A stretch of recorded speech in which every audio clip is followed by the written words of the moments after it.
In the late 1920s, America is glowing. Streetlights, storefronts, radio dials, new chrome cars rolling past brick buildings like the future is on schedule. The newspapers sound confident. The ads sound certain. The whole country feels like it has finally cracked the code to prosperity. And if you listen closely, under the jazz and the celebration, there's another sound. Soft at first, almost polite. A ticking. Because the boom isn't just built on factories and invention. It's built on something thinner, something invisible. Promises written on paper. Debt dressed up as destiny. A man buys a car he can't fully afford because the dealer smiles and says, "Just a little down." A family buys a radio on installment because everyone else has one, and the future is supposed to be heard, not guessed. Shops fill with products, homes fill with things, and the nation convinces itself this is wealth, because it looks like wealth. But the most dangerous place is where everyone agrees there's no danger. On Wall Street, the talk gets sharper. The jokes get meaner. The confidence gets religious. Stocks don't just rise, they're meant to. People who've never read a balance sheet are suddenly experts. Your barber leans in and tells you what to buy. Your neighbor tells you he made a month's wages in a day and he didn't even have to sweat for it. And then the really seductive offer appears. You don't even need all the money to buy the stock. You can buy on margin. It sounds harmless. It sounds modern. You put down a fraction, 10%, sometimes less, and you borrow the rest. If the stock rises, you make money on money you never had. It feels like a shortcut through the laws of reality. But it comes with a condition nobody likes to say out loud. If the stock falls, you still owe the loan. That's the first crack in the glass roof. Invisible from the street. Fatal from inside. The market climbs anyway. It climbs because everyone is pulling it upward with borrowed hands. It climbs because optimism is now a form of pressure. It climbs because selling is for cowards, and caution is for people who miss the party. And underneath the climbing numbers, something else is happening across the country. Not everyone is roaring. Farmers have been struggling for years, long before the crash has a name. After World War I, demand falls, prices sink, and rural America starts living in a quiet emergency. They're the first to feel that the boom doesn't reach every home. They're the first to learn that you can be surrounded by growth and still be drowning. Wealth is uneven. Productivity rises. Wages don't always keep pace. Factories can produce more than people can comfortably buy. Businesses expand on confidence, not certainty. Banks, in many places, are small and vulnerable. Local institutions holding local savings, betting local futures. And the world is connected in ways people don't fully respect yet. Europe is still recovering from war. International debts and reparations wrap economies together like tripwires. Gold, the metal, the standard, is the silent referee controlling what countries can do with money, tightening or loosening economies with cold, indifferent rules. It's a complicated machine, and it's running fast. Too fast. Somewhere in 1929, the air changes. It's not dramatic. It's not a scream. It's a whisper that moves through rooms like smoke. A few big investors start taking profits. A few institutions start getting nervous. Interest rates rise. Credit gets a little tighter. The machine that fed the market begins to hesitate. And hesitation is deadly in a system built on borrowed certainty. Because once prices stop rising, the magic of margin starts to reverse. If you bought with borrowed money, you can't afford a fall. You can barely afford a pause. The loan doesn't pause with you. The loan waits, smiling. Then comes the week that turns the whisper into a stampede. Phones ring. Brokers shout. The ticker tape spits numbers like a confession. In the exchange, men watch the board the way people watch a door when they know someone is coming through it. Stocks begin to slip. Just a little. Then more. The kind of drop that makes people blink and laugh nervously. It'll bounce, someone says, but it doesn't bounce enough. And then, in the background, the lenders start calling. Margin calls. If you borrowed to buy stock, your broker demands you add cash to cover the losses. Now, today, immediately. Most people don't have extra cash sitting around. They used what they had to buy in. They believed the climb would never stop.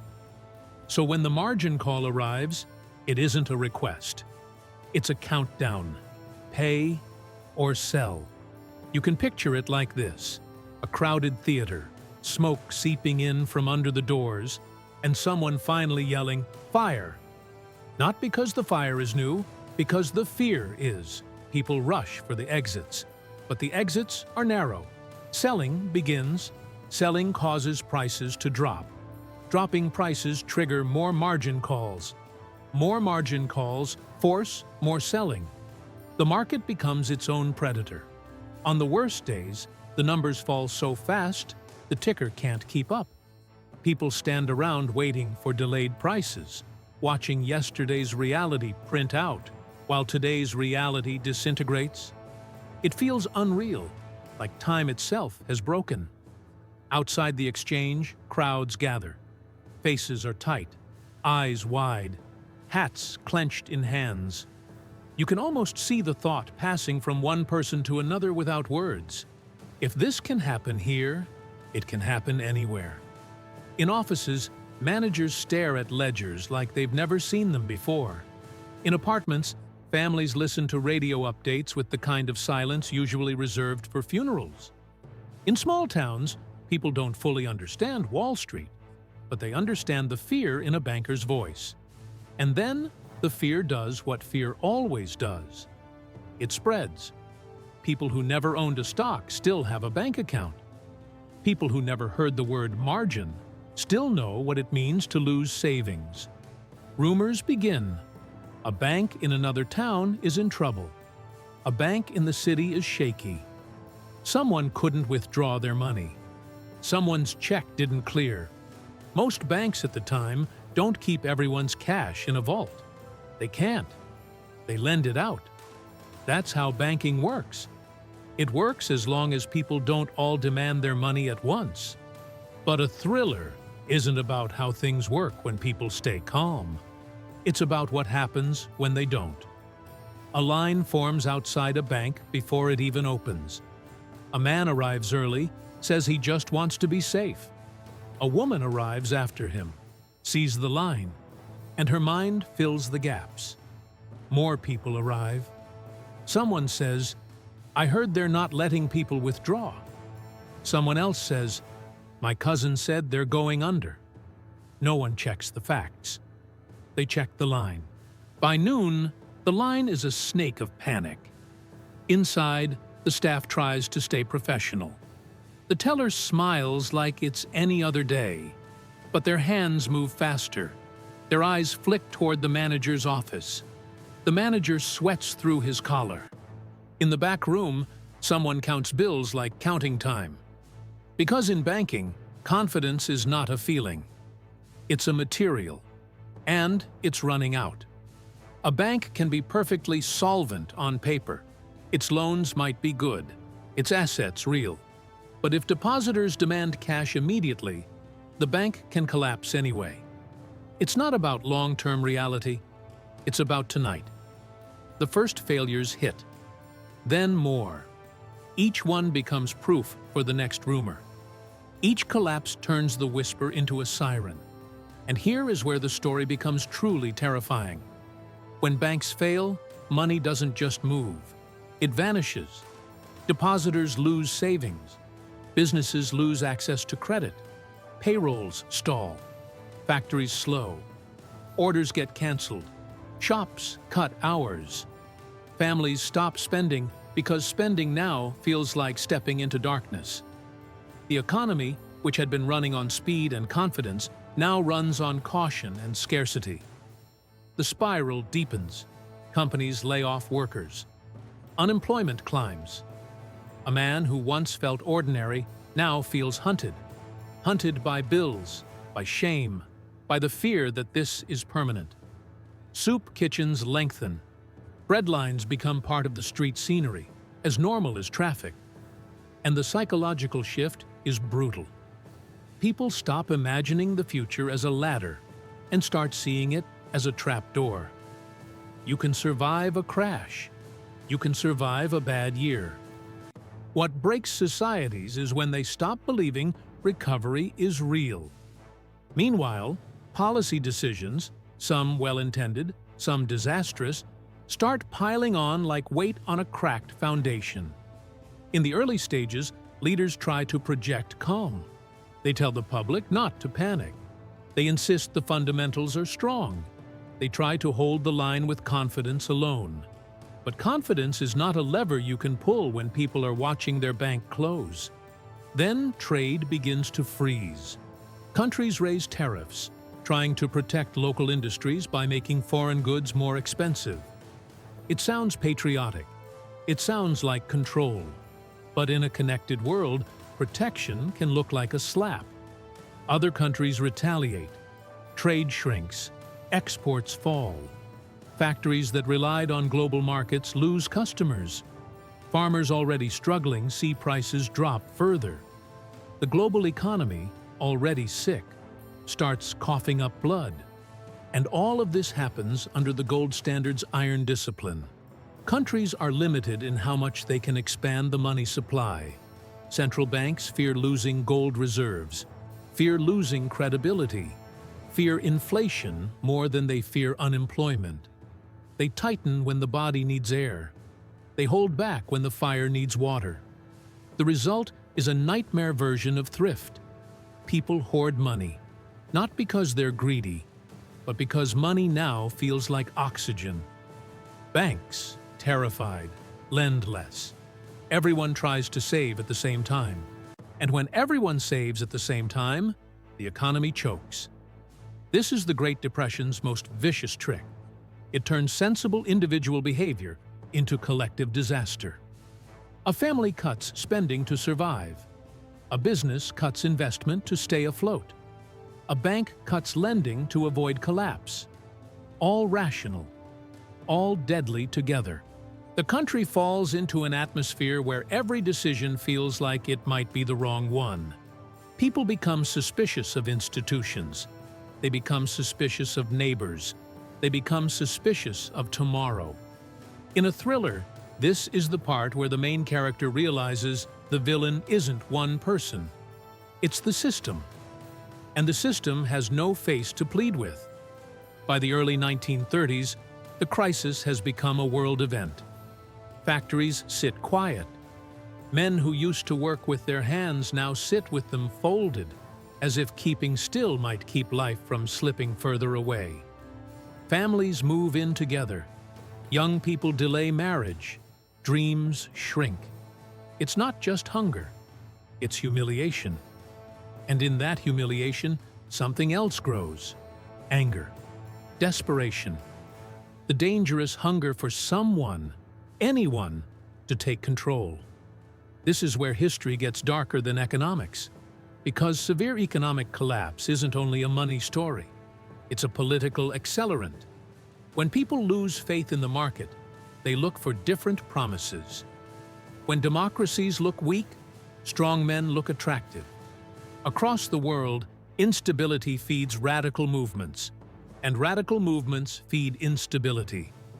The Great Depression becomes a pressure chamber, and politics becomes the spark that might ignite it. In America, the old confidence is replaced by a new mood, an exhausted demand for action. Then comes 1933, and a turning point that feels, again, like thriller pacing. 1 week, one decision, one attempt to stop the bleeding before the patient dies. Banks are failing in waves. People are pulling money out. The system is teetering. And the new president, Franklin D. Roosevelt steps into office with a country holding its breath. He does something shocking. He shuts the banks down, a bank holiday, temporarily closing them to stop the runs, to assess which institutions are healthy, to rebuild trust. It sounds terrifying, like the final admission that the system is broken. But it's also strategic. In a panic, sometimes the only move is to pause the game. Roosevelt speaks to the nation in a new way. He doesn't talk like a distant official. He talks like someone in your living room. Calm voice, clear tone. He explains what's happening and what will happen next, as if naming the monster makes it less powerful. And it works, at least enough. When banks reopen, some people deposit money instead of withdrawing it. Confidence returns in small, shaky doses. Not because the depression is over, but because for the first time in years, the government sounds like it has its hands on the wheel. Then come the programs, jobs programs, public works, relief efforts. The idea is simple. If private demand is collapsing, the public sector can hire people, build things, circulate money, restore motion to a frozen system. Bridges, roads, parks, men and women earning paychecks again. Not luxury, not abundance, but movement. The government also builds guardrails meant to prevent the same terror from repeating. Banking reforms, new regulations, institutions to protect deposits. So a rumor doesn't become a death sentence for a bank. It's not a magic cure. Recovery is uneven, slow, and painful. The economy stumbles forward, then back. The scars remain visible. Some families never fully recover what they lost. Some people carry the fear for the rest of their lives. Even when money returns, they treat it like something that can disappear if you speak too loudly. And that fear changes behavior for a generation. But the direction begins to shift. Here's the twist that most thriller stories save for late. The Great Depression doesn't end neatly because one policy wins. It changes because the world changes. By the late 1930s, the global political situation is boiling. Nations rearm. Government spending increases. Factories hum again, not for consumer goods, but for weapons, vehicles, supplies. The world is moving toward war, and war demands production at a scale that drags idle economies into motion. It's a grim kind of recovery, powered by fear and steel. And when World War II arrives, it consumes the remaining slack. Unemployment falls dramatically as millions are employed in war industries or enlisted. The Depression era fades into a new era of sacrifice, rationing, and mass mobilization. The country climbs out of the pit, but the way out is not a sunny staircase. It's a tunnel that leads into another fire. So what was the Great Depression, really, when you strip away the charts and the dates and tell it like a thriller? It was a story about a society that believed it had become invincible. It was a story about how leverage, borrowing, can multiply joy until it multiplies panic. It was a story about confidence as a currency and what happens when that currency is counterfeited by optimism and then suddenly called in. It was a story about institutions that seemed solid until everyone touched them at once. And it was a story about feedback loops, the most frightening villain in economics, where one fall triggers another fall, where reasonable decisions become collective disaster, where fear writes the ending unless something interrupts it.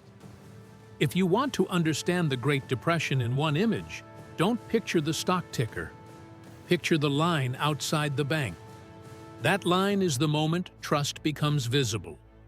And when trust becomes visible, you learn how fragile it always was. Because here's the final, chilling truth. The Great Depression didn't begin the day the market crashed. The crash was just the loudest sound. The Depression began the moment enough people believed the future could betray them and started acting like it already had. And once that belief takes hold, it doesn't need facts to survive. It only needs echoes.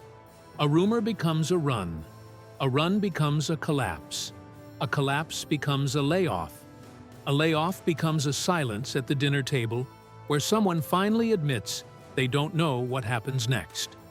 That is how a modern economy turns into a haunted house, not with ghosts, with locked doors, empty vaults, and people who suddenly stop trusting the floor beneath their feet. Years later, even after recovery, even after new rules, even after new prosperity, survivors of that era still carry small habits like talismans.